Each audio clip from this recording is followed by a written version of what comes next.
Tom Davies from Seedrs, which is a crowdfunding platform from the UK.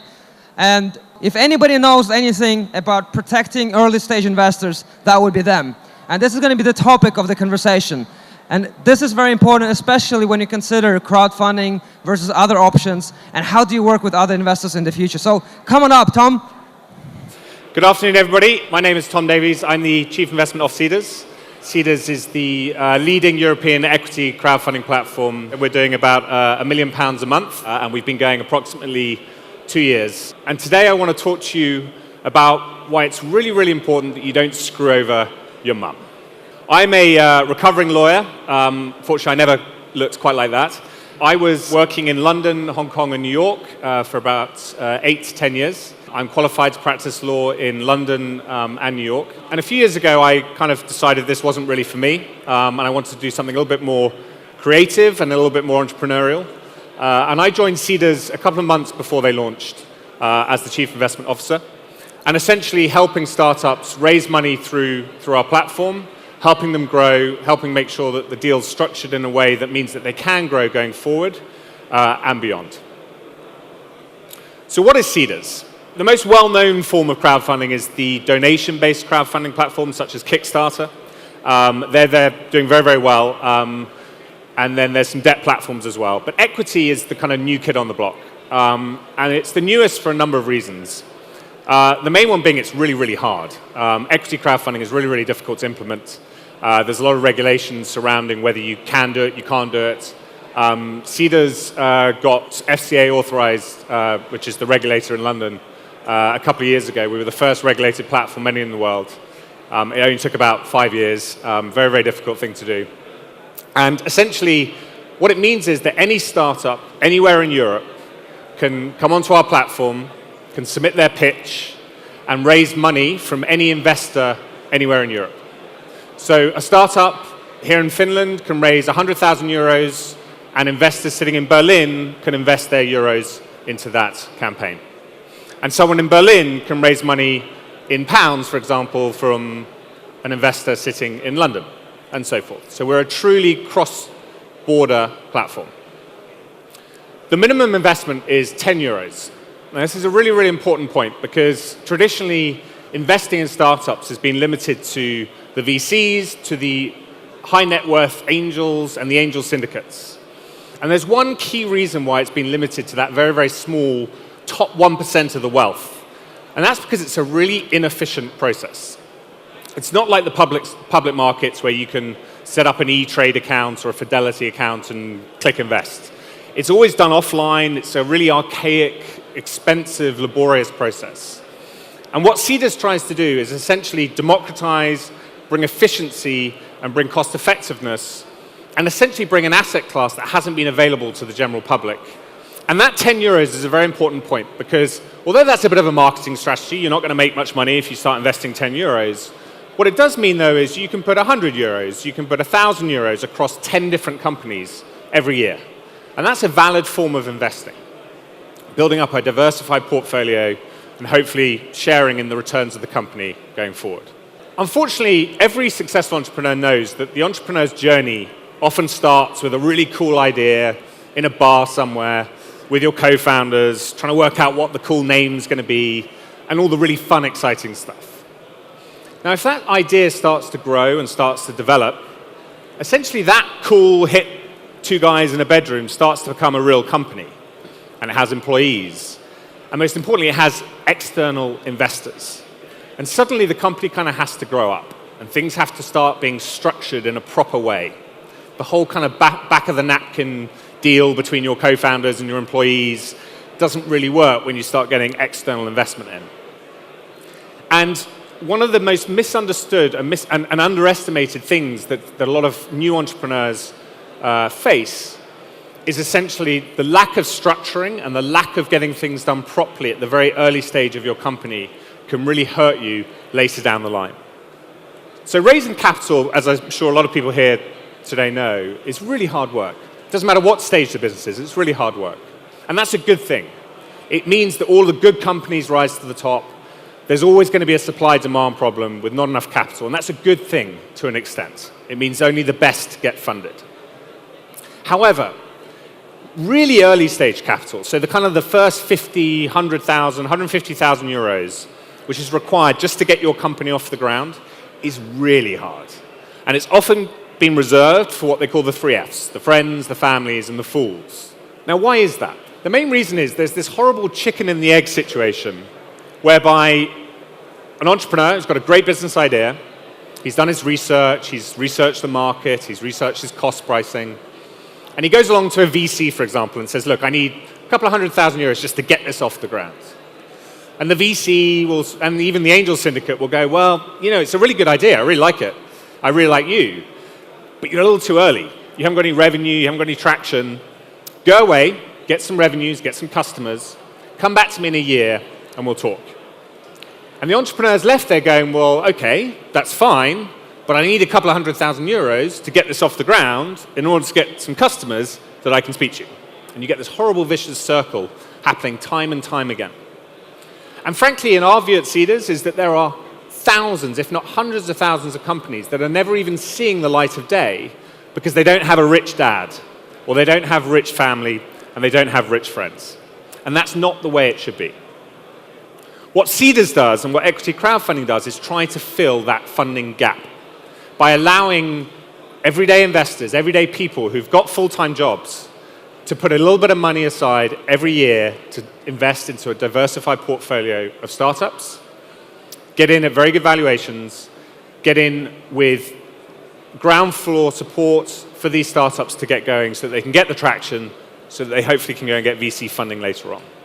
But the most important thing is that just because these guys are early investors, and just because they have a day job, and just because they're not doing this as a full-time profession, you shouldn't make fools out of them, particularly your mum. So why are early-stage investors potentially going to be made a fool out of? Well, VCs and angels know this very, very well. Investing in private companies is not like investing in public companies. If I invest in a company on the stock market, essentially the stock market itself has a lot of rules and regulations around what that company can and can't do with respect to me as an investor. Even if I only own 0.00001% of the company, that company can't do certain things to screw me over. Unfortunately, the reality is that in private companies, those kind of restraints and restrictions on the company don't exist.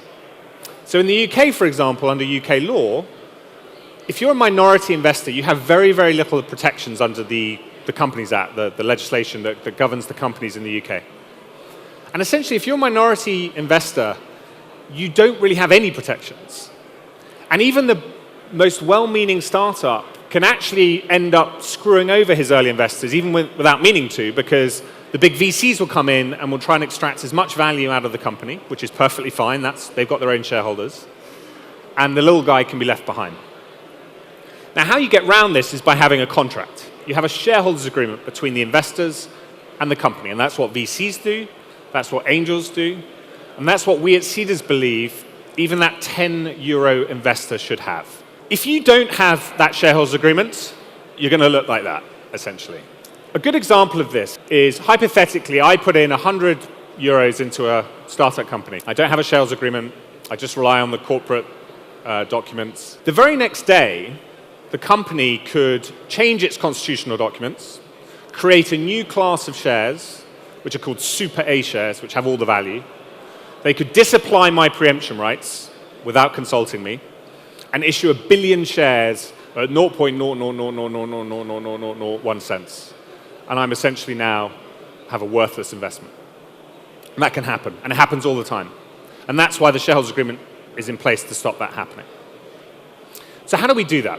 Well, essentially, the average number of investors per startup on our platform is about 150 individuals. That's way too many people to try and have 150 contracts, 150 shareholder agreements, one shareholder agreement, but 150 people signing up to it. It's impossible. It doesn't work. So what we do is we use what we call a nominee structure. And essentially what that means is we aggregate all of those individual investors' investments. We hold those shares on their behalf as nominee shareholder. So we're the single shareholder in the company. And then we, as that representative shareholder, enter into one shareholders agreement with the company, which contains all of the same protections, all of the same rights and obligations that a normal VC or a normal angel would have in their shareholders agreement. The investor gets all of the economic benefits. They don't get to vote themselves while they have voting shares. They've delegated their vote to us. But if you own 0.01% of the company or less, there's not really much you can do with your vote anyway. The vote, from a percentage point of view, is actually not that important when you're a tiny, tiny shareholder. What is important, though, are the contractual protections in place that Cedars is there creating, monitoring, and enforcing for the life of the investment. So this might sound like a really strange topic because most people are entrepreneurs here. You're like, well, what do I care? You know. The reason why you should care is that your early investors can actually be really, really valuable and really, really important. And they become essential in a crowdfunding round. And I'll give you a couple of reasons why. The majority of the 45,000 members that are currently investing on Seedrs today are what we call the mass affluent. They're people who are not high net worth, they're not multimillionaires, although some of them are. They're lawyers, they're accountants, they're coders, they're marketing people, mid-level managers at banks. All of these people, when you put them in a room together, actually have an enormous wealth of experience and skills which are directly applicable to a startup who's growing their business. So we've had a number of companies that have raised money on Seedrs. They've sent out a message to their investor base once the deal's been closed and say, look, we're trying to set up a peer-to-peer lending platform. Can anyone help us out with contacts? And suddenly someone pipes up, investor number 132, who says, well, actually, I used to work in the mortgage business for 20 years. I'm retired now. I've got loads of contacts. I'll put you in touch. Or, yeah, I can give you a bit of free legal advice. I'll do your contracts for free. Or, yeah, I'm a coder, and I sold my business. I'm looking for a new challenge. Happy to be your CTO. There's an enormous wealth of value. And this idea that it's fools and it's dumb money is completely wrong. It's actually, in some ways, at a very early stage of a company's life, more important than a VC. Because the VC, you're too small, you're too early. The VC will play a critical role in your journey later down the line. Huge, massive growth. But at the start, you often need help with kind of really boring admin-y stuff or kind of building creating the building blocks of your business, which this engaged, vested interest customer base can really, really, really help you with. The final thing I just want to say is that when looking at early stage investing from the entrepreneur's perspective, the bit of advice I always give startups who I speak to who are looking to fundraise is it's really important that you look at it from the investor's perspective. And a great example is valuation, pre-money valuations. When people are trying to raise money, I always see them sort of say, well, I need 100,000 euros and I'm willing to give up 10% of my company. They don't quite join the dots that they've put a value on their company, which may be way too high for that investor. I think the more that you can get inside the head of an investor, how they're approaching the deal and the situation and what protections that they want, the much better and more impressive you'll be to them as an investment opportunity. So it's very important you protect the local guys and don't screw over your money.